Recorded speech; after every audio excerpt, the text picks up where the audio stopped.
PodCastle, Episode 533 for July 31st, 2018. The Choking Kind by Eden Royce. Rated PG-13 for the donning of gory suits.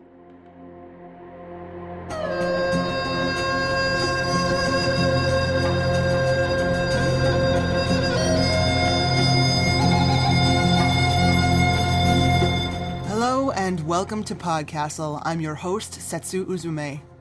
Today the castle is flying to the islands off the coast of South Carolina. I hope you packed for hot, muggy weather. Today's story, The Choking Kind, was originally published in Spook Lights, Southern Gothic Horror in 2015. This week's author, Eden Royce, is from Charleston, South Carolina, but now lives in England with her husband and cat.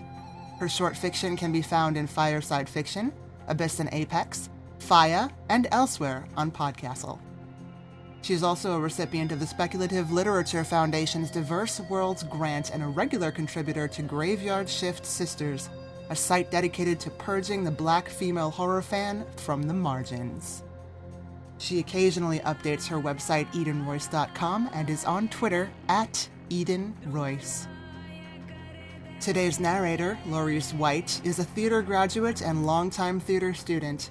She's read stories for PodCastle, Pseudopod, John Joseph Adams, and Hugh Howey on The End Is Nigh and The End Is Now, the first two volumes of the Apocalypse Triptych.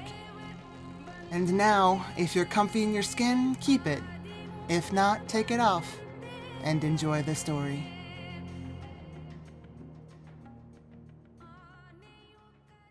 The Choking Kind by Eden Royce.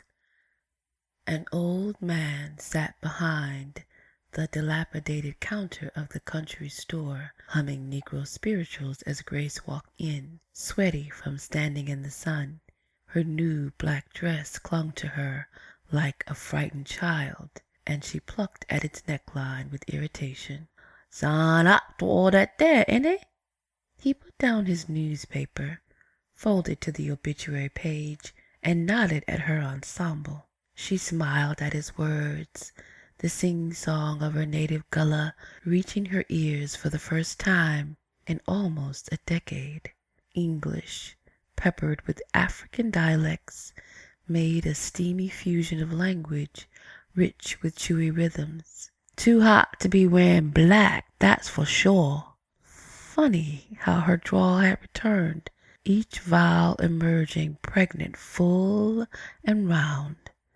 "But I just came from a funeral," Grace said. She shook her head, surprised at her revelation. Half a day here, and she was already oversharing with strangers. She wove her way through the tight aisles of the old store.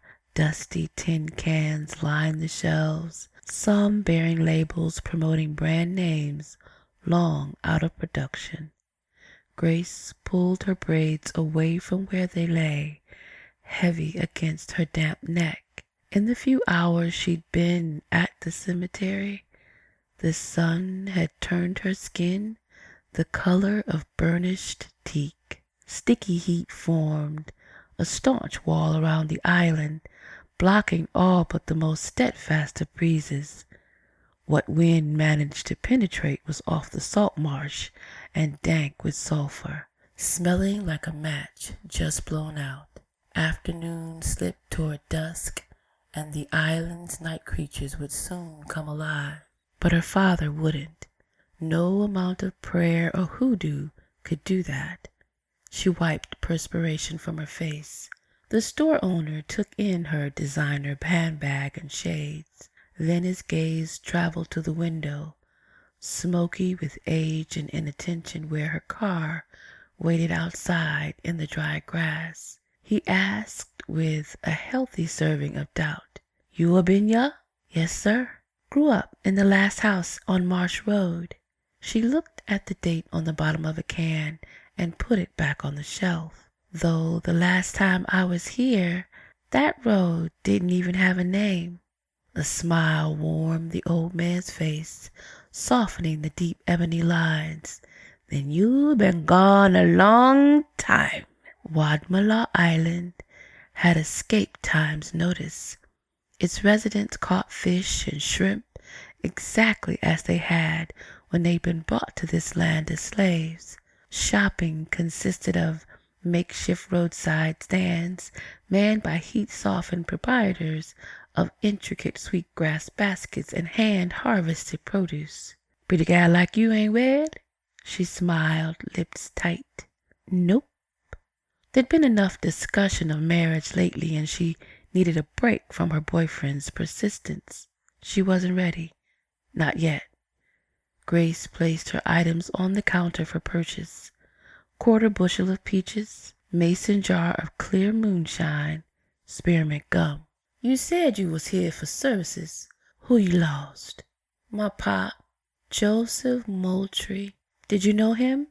He gathered her purchases in a line before he meticulously pressed buttons on an ancient wooden cash register. "Once, way back. Kept to himself the last few years, though." Grace pursed her lips. "I'm not surprised. We had a bit of a falling out over a family issue. I left, but he was happy staying right in that little house at the top of the road." The man nodded in understanding, of which part of her comment she didn't know. "Never guess you was his, rugged old so-and-so." He lifted his arm, palm toward the ceiling. "Bless the dead. Yeah, he was. Guess I must look like my ma then, but I don't remember her." "Neither me," he said. The man's lip trembled as he focused his attention on packing her purchases. "Joe never cracked teeth about your ma, and I won't neither." "Thought you said you didn't know her." "Don't." Grace twisted a cowrie shell fastened to the end of a plait. "Would you help me with something?" He quoted her a price, but kept his eyes on the buttons of the register as he grunted in inquiry. "Directions to Ma's grave." When he didn't respond, she realized he was waiting for payment. "Oh, sorry." Grace placed cash in his cup palm and dropped the coins he gave her as change into a cracked ashtray on the counter. He busied himself with finding the right-sized bag for her purchases. She raised her voice, thinking the man hadn't heard her earlier question. "I've been to Pop's grave. Now I want to visit my ma's." His fingers shook, either with nerves or age. After several tries, he was able to separate one brown paper bag from the stack. Grace plucked the mason jar of moonshine from the bag and put it in her purse. Its weight, along with that of a worn Bible she'd found hidden in a beat-up hat box in Pop's closet, made her purse strap bite into her shoulder. "Do you know where she's buried? Pop never told me anything." He seemed to deflate, becoming smaller, flatter. "She ain't?" He ran a crumpled handkerchief over his damp forehead. "I don't believe she did." Grace stared at him, speechless, until he patted the worn metal stool next to the counter and she perched on it.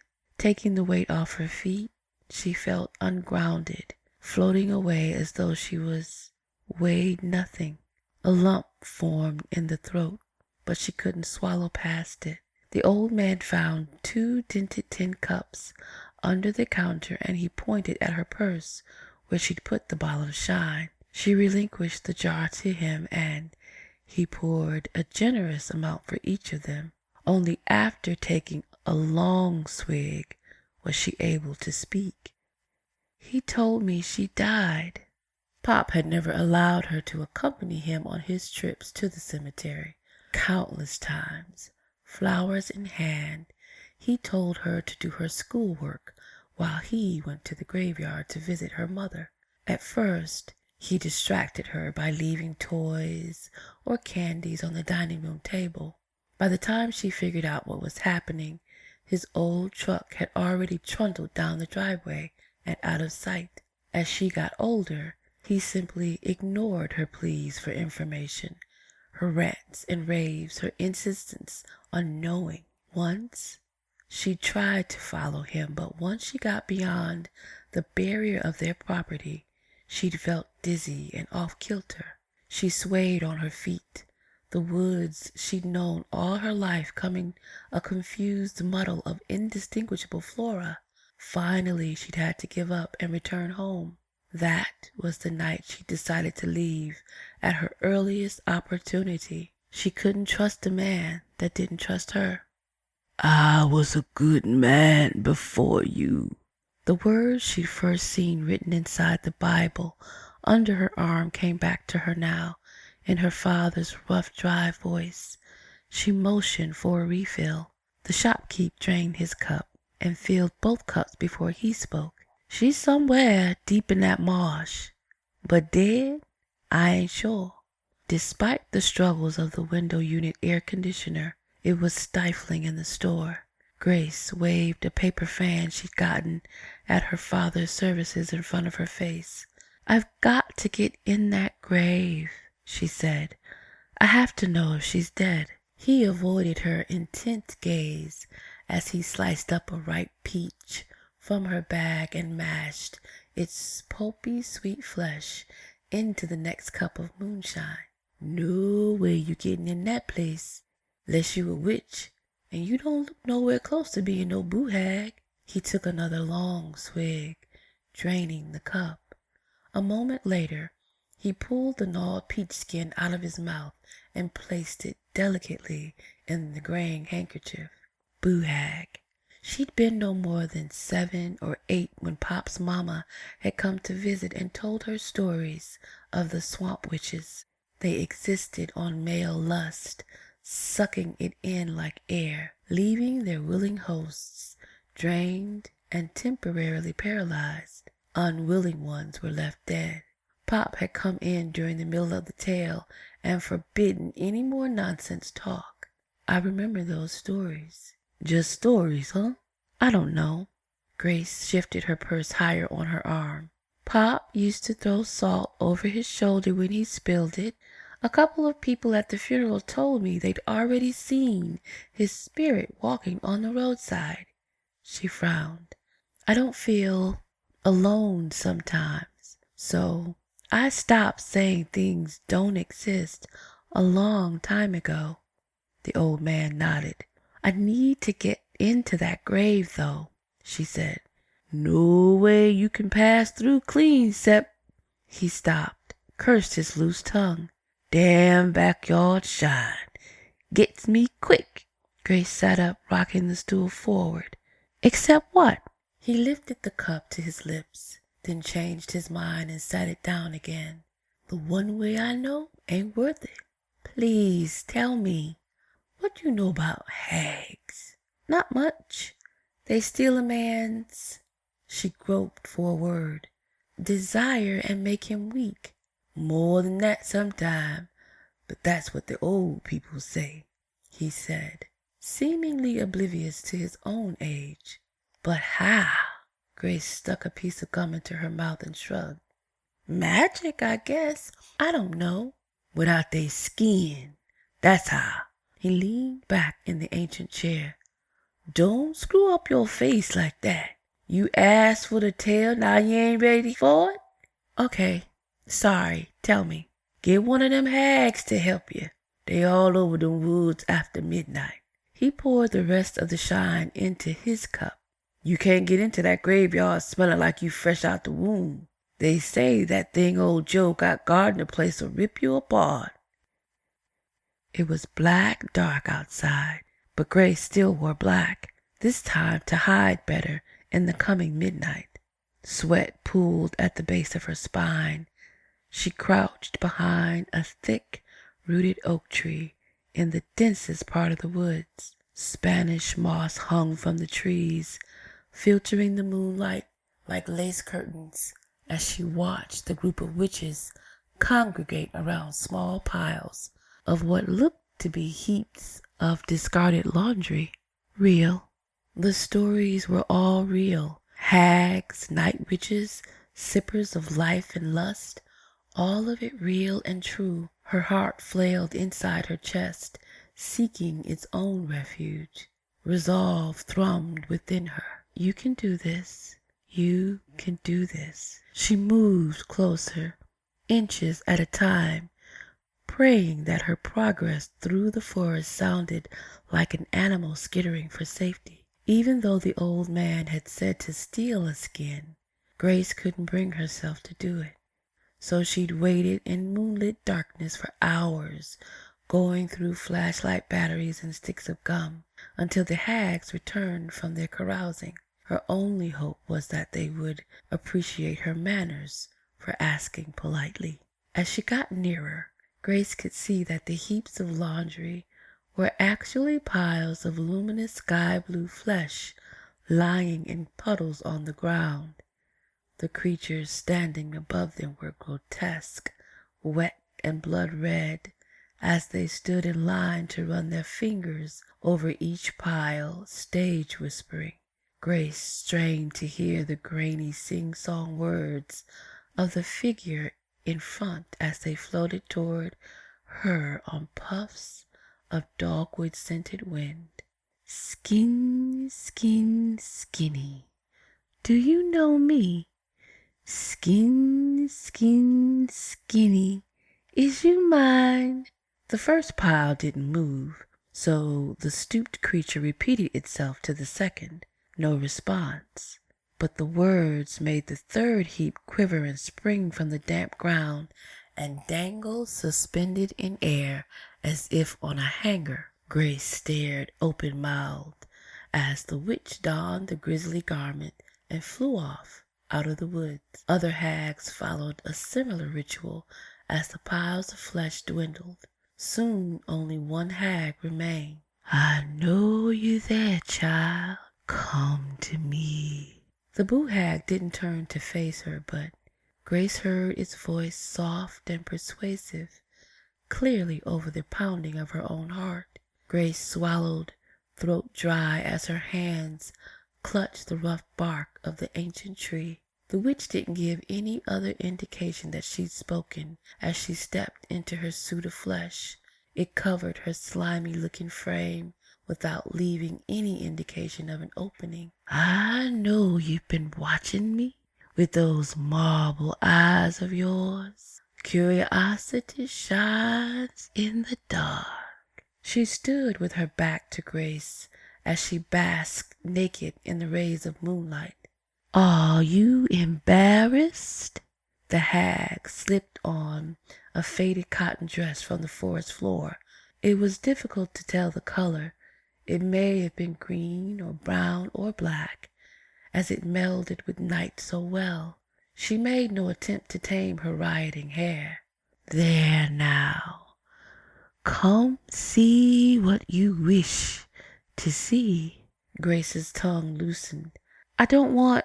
Her whisper trailed off as she realized lying to a witch woman was not a good idea. Oh, but you do. The boo hag turned to Grace with the speed of a striking snake. The young woman shrieked and shuffled backward, landing on her bottom in a scattering of decaying leaves. Backlit by gibbous moon, the hag peeled herself away from her surroundings. Her eyes looked empty at first, but as she came closer, Grace saw that they were solid and shiny black, like patent leather. To Grace's surprise, the crone laughed. Which is it? Frightening? Disgusting? Better with the skin? Gone was the gory, dripping muscle over bone. Over it lay a washing powder blue husk that hung loose on the hag's slight physique. The witch's voice belied her look, because the demand came out silky and lulling. Speak your mind. There was no need to be coy. Any person of sound mind would be home in bed, not stalking boo hags for favors in the middle of the night. She scrambled to her feet. I need to get into my ma's grave. Luann Moultrie's grave? What for? How do you know my mother? I've been roaming these woods since before you were thought of. I see a lot and hear a lot more. Frowning made the witch look as though her face were going to separate down the middle. Doesn't matter, though. You can't get out there because your paw set a spell on that land. I know, but someone told me I might be able to get by the guard dog if you... She trailed off, the right words eluding her. If you were to look and smell like a hag, that's why you're so taken with my skin. Yes, ma'am. The hag laughed, a controlled shriek. Been a long time since anyone called me that. You might be able to do it if you could fool that plat-eye. She turned serious again. A plat-eye is a dog. Ever seen one? Grace shook her head. He'll get close to smell you, check you out. Don't run and you'll be fine. Run and it's the end of you, skin or no. I understand. Heat rushed into Grace's face as the witch's gaze journeyed over her. What do you have to offer? Offer? Grace's jaw went slack. I don't have anything. I thought... You thought me that generous? The creature extended a hand ending in gnarled, overgrown claws. Or were you proposing an exchange? This time Grace held her ground. No. Good girl, the hag said, approval evident in her tone. Now, what do you have that I might want? Money? Another shriek. Try again. My car? We fly, girl, on the wind or without it. Her smile returned. You could owe me. Grace rubbed her arms for warmth, even in the balmy night air. Part of her wanted to run away and check into a hotel, to leave at first light and forget that she ever lived on this island, reinvent herself again. Okay, she whispered, but what is a plat-eye? Pieces of dead animals put together and brought back to life. The hag reached up to her mane of coarse, graying hair. As Grace watched, it appeared she was going to smooth it with her palms. Instead, she parted the mass of steel wool hair and pulled. With a sucking pop, the hide separated, and the hag shrugged it off like a winter coat. The skin swung in the air like a hanged man. You don't know nothing about what you getting mixed up in, and well, I'm sorry for you. Rogue thoughts dashed through her mind, chased by the thought of Pop's scrawled words in the old Bible she found tucked in an old shoebox. I was a good man before you. Grace reached for the skin and it came toward her, lowering itself several inches to her height. Even with the eye sockets empty, the hide seemed to be looking at her, assessing her worthiness to wear it. Where she touched it, the skin felt cool, like crisp bed linen. Her stomach roiled and she suppressed a shudder before she stepped into the opening down the back, clothes and all.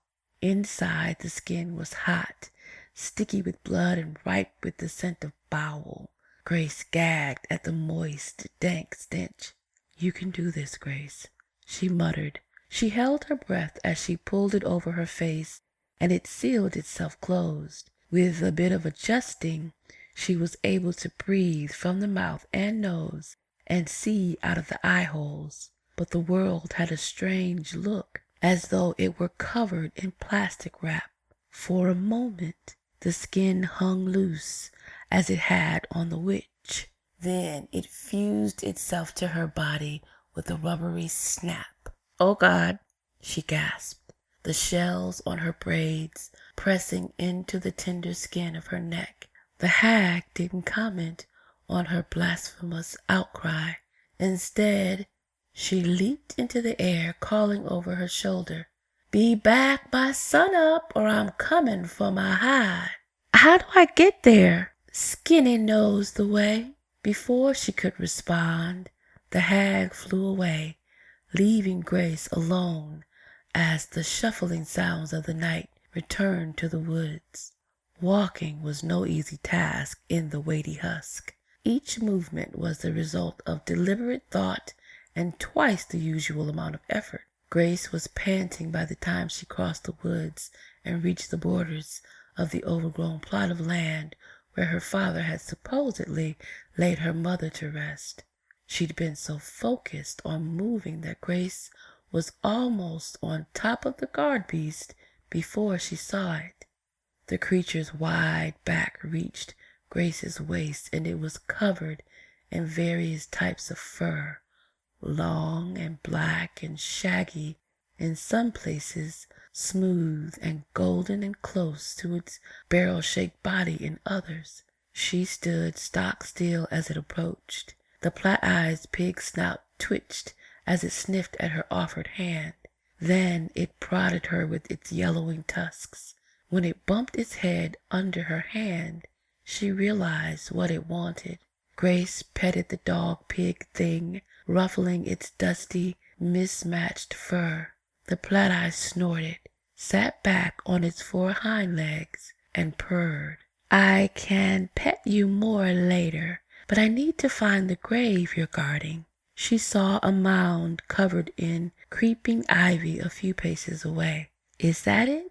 Grace knelt at the bottom of the mound and began to dig. She'd brought the small spade, but the hag skin didn't need it. It sensed she was trying to break through packed dirt and black earth. It rippled, fusing her thumb to the rest of her fingers to form her hands into makeshift shovels. The flat-eye sat on its rear hind legs and scratched itself with one of its forehinds before coming over to investigate. It helped her dig, scratching the black dirt with paws the size of her palm. Movement was no easier as she grunted with the exertion, bending the bulky hide to her will. She was hot, sweating, trapped inside the skin with her own fear and the memory of her father's words in that damn Bible. "So I used it, Luann. That little bit of magic you taught me. Pieces of animals I found. Only one I had to kill myself. When it rose up from the ground, I ain't ashamed to say I almost wet myself. Never seen nothing like that thing. Almost turned on me before I could finish the hex. But I did it. It's roaming round that tombstone. Nobody can get near, 'cept maybe you. But you gone, ain't you, Luann? Left me with this child. I can raise her. Done a damn good job so far. But the girl is smart. Starting to ask questions about her ma." Grace dug faster. Inhaling the turned dirt made her cough. Not enough time. Her digging became frantic as the words that fell from the Bible pages flew at her with each scoop of earth. Had to make the headstone myself. Couldn't tell no one. Killing my wife. What righteous man does that? She hit a hard spot. Grace slowed, used her spade-like hands to find the edges of the wooden box as the flat-eye whined. She soothed it. "Shh, it's okay, boy. We have to know, right?" The dog-pig snorted, its tusks dark from rooting in the moist dirt. It crouched close by, red eyes solemn and watchful. She wedged one of her shovel-shaped hands under the lid of the handmade coffin. Grace had to stand up to get enough leverage to wedge it loose. For a moment she paused, questioning her own logic. Maybe it was better not to know.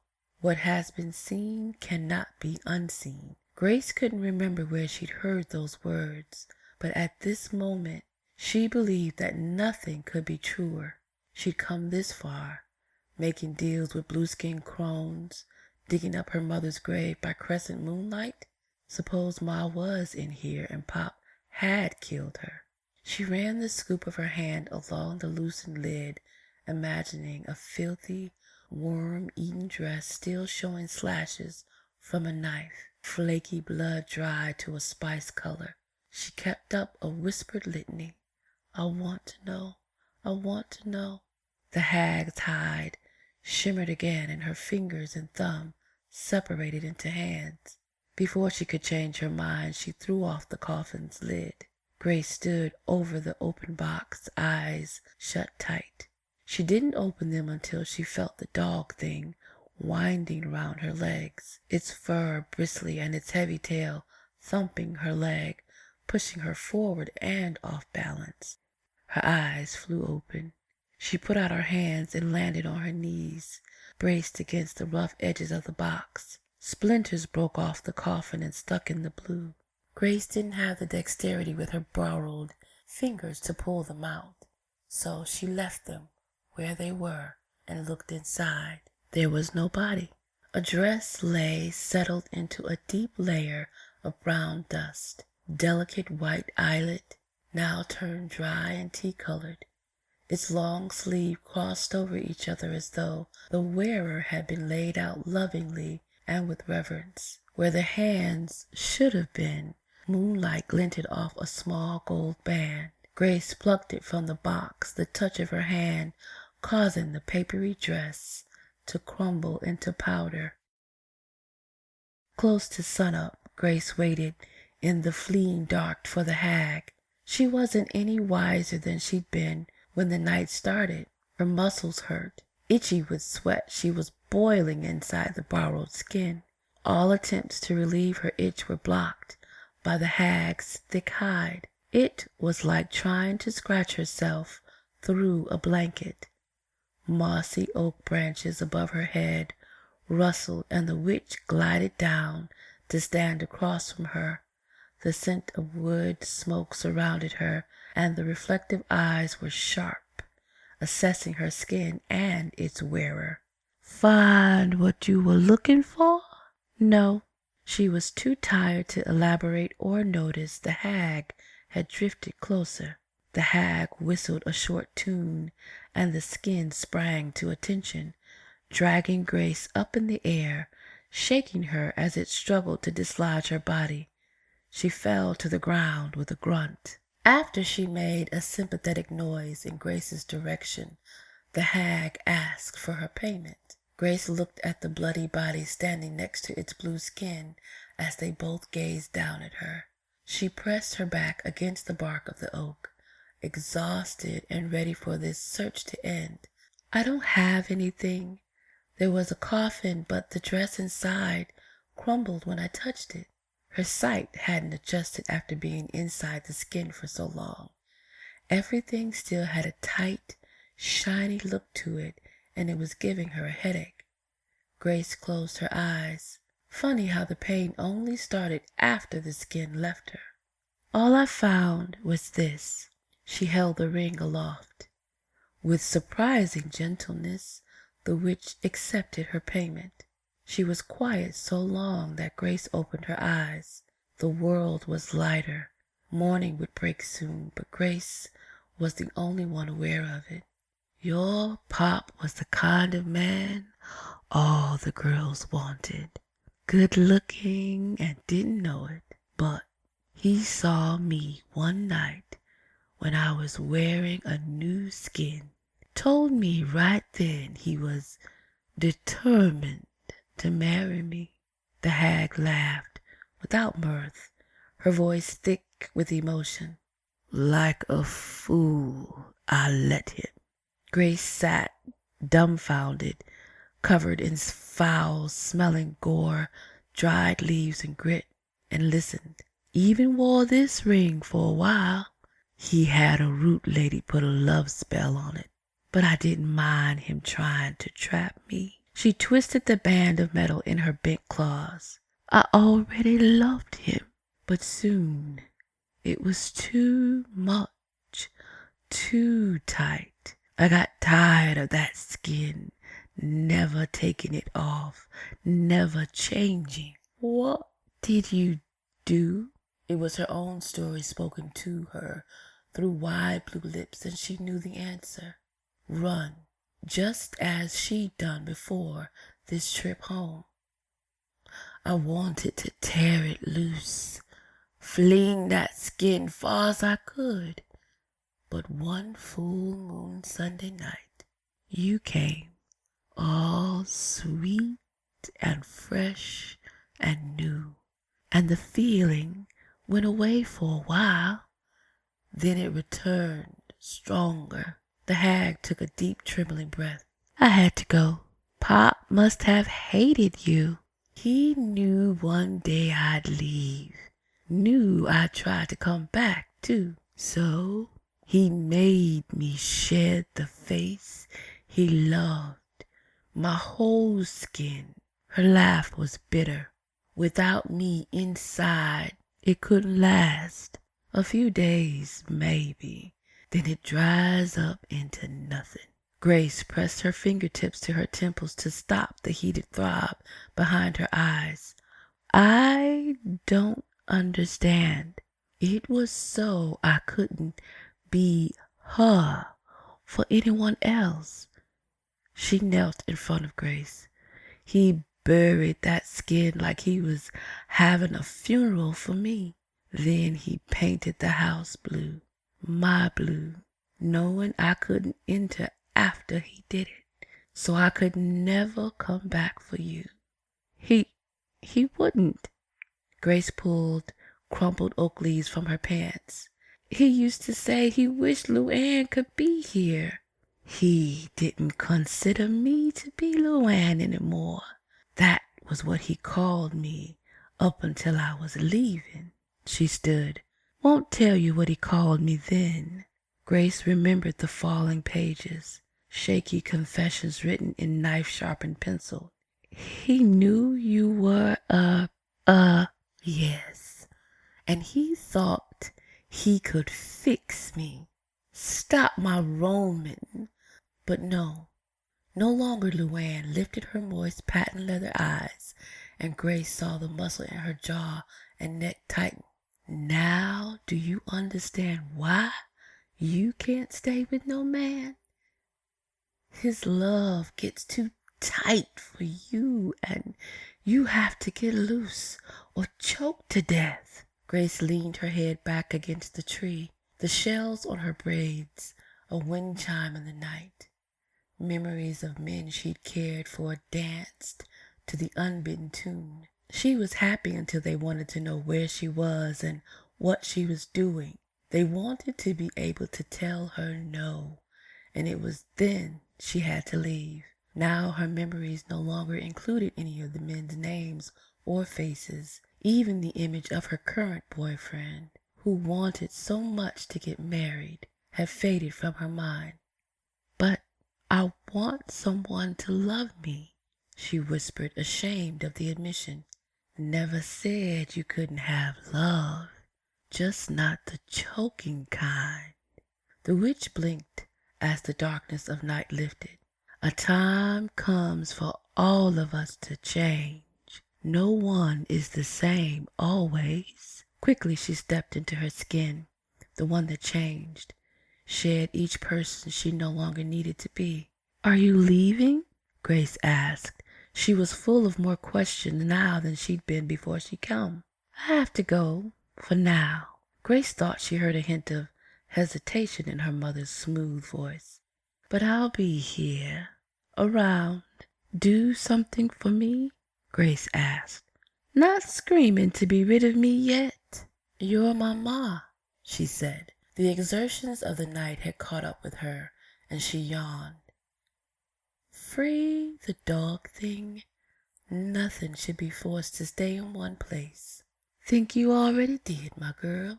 Grace turned and watched the Plaid-Eye chase the last of the fireflies through the woods, leaping and pawing at them until he faded into the morning. When she turned back, her mother was gone.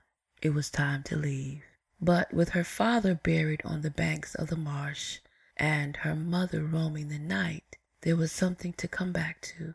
Maybe she could even talk Ma into teaching her a few spells. As she locked up the last house on Marsh Road, She decided to make a stop before leaving the island. Grace pulled up to the corner store to say goodbye to the old man. The store was closed, dim inside. She peered through a grimy window and saw a figure standing over him where he lay, crumpled in his chair like an expired coupon. Long and gangly, with its meaty organs pulsing, the hag moved closer, its body glistening. She watched as it reached toward the man behind his counter. A thought of helping him crossed her mind. Although she was no match for a true boo hag, there had to be a way to save him. From what? Maybe he wanted the witch here to drink the last of his life before he got too feeble, too weak to run the store or give advice or gossip. She should leave him to enjoy his fate. The hag's claws were on him now. A time comes for all of us. As she turned away, Grace saw the husk of the old man rise up to dangle in the air, and she heard the creature speak, its voice familiar, soft and lulling. Skin, skin, skinny. Do you know me?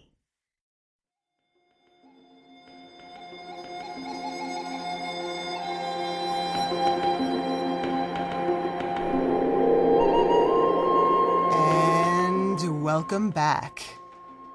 In the year 2000, Finnish cognitive neuroscientist Antti Revonsuo published on dreaming and threat simulation theory, or TST.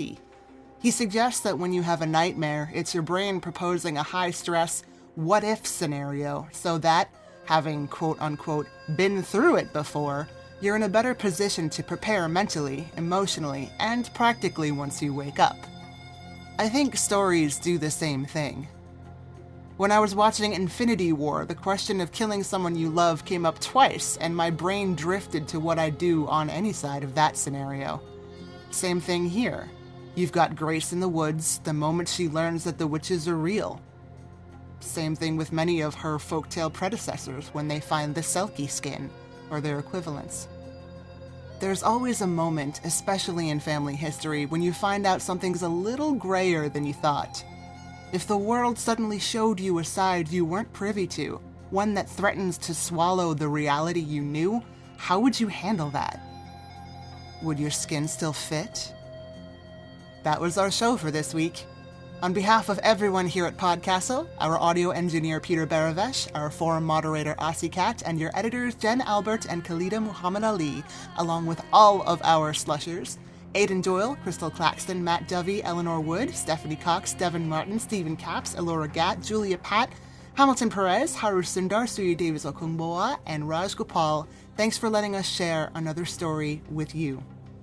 Be sure to share it with your friends, hit us up on social media, and if you would like to show some extra love, head to patreon.com/EAPodcasts for special events, bonus episodes, and PodCastle appearances in the wild. We'll be back next week with another tale. See you then.